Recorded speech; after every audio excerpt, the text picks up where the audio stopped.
Inilah kayu dan pohon ajaib yang dipakai Nabi Nuh alaihi salam untuk membuat kapal raksasa. Kisah Nabi Nuh dan banjir bandang adalah salah satu cerita paling ikonik dalam Islam, sebuah pengingat akan keimanan yang teguh dan azab bagi kaum yang ingkar.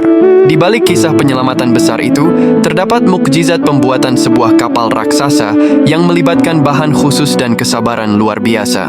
Dahulu, jenis kayu yang digunakan Nabi Nuh membuat kapal bukanlah kayu dari pohon biasa. Kisah ajaibnya bukan hanya pada jenis kayunya, melainkan pada proses mendapatkannya. Dalam beberapa riwayat disebutkan bahwa Nabi Nuh dahulu diperintahkan untuk menanam sendiri pohon-pohon tersebut.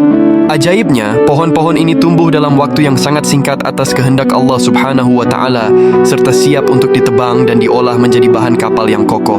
Ada juga kisah yang menyebutkan bahwa kayu-kayu tersebut berasal dari pohon-pohon yang sudah ada sejak Nabi Adam, yang disimpan dan tumbuh subur secara ajaib untuk tujuan ini.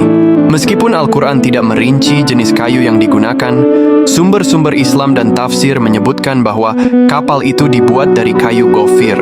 Para ulama menafsirkan kayu ini mungkin merujuk pada jenis pohon tertentu seperti pinus, cedar, atau cemara yang dikenal kuat dan tahan air. Sedangkan menurut lembaga penelitian modern bernama Noah's Ark Ministries International, jenis kayu kapal Nabi Nuh itu mirip seperti kayu jati di Indonesia. Dalam penelitiannya mereka mengklaim telah menemukan sisa-sisa kapal di Gunung Judi di Turki. Sampel kayu yang difosilkan dari temuan tersebut diklaim cocok dengan karakteristik kayu jati yang banyak tumbuh di Indonesia. Dahulu Nabi Nuh membangun kapal ini di daratan, jauh dari lautan atau sungai.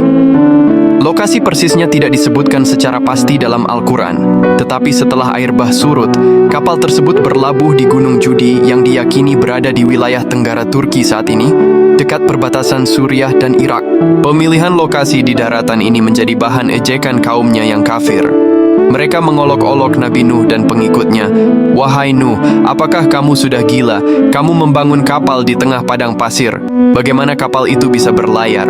Namun, Nabi Nuh tetap sabar dan melanjutkan perintah Allah, mengetahui bahwa pertanda banjir akan datang melalui mata air yang memancar dari bumi dan hujan lebat dari langit.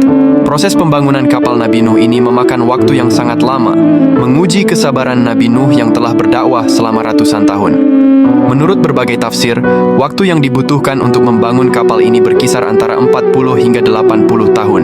Ada juga riwayat yang menyebutkan hingga 400 tahun, termasuk waktu menanam pohonnya. Durasi yang panjang ini menunjukkan betapa besar dan detailnya proyek tersebut. Mengenai ukurannya, panjang sekitar 300 hasta atau sekitar 135 hingga 150 meter.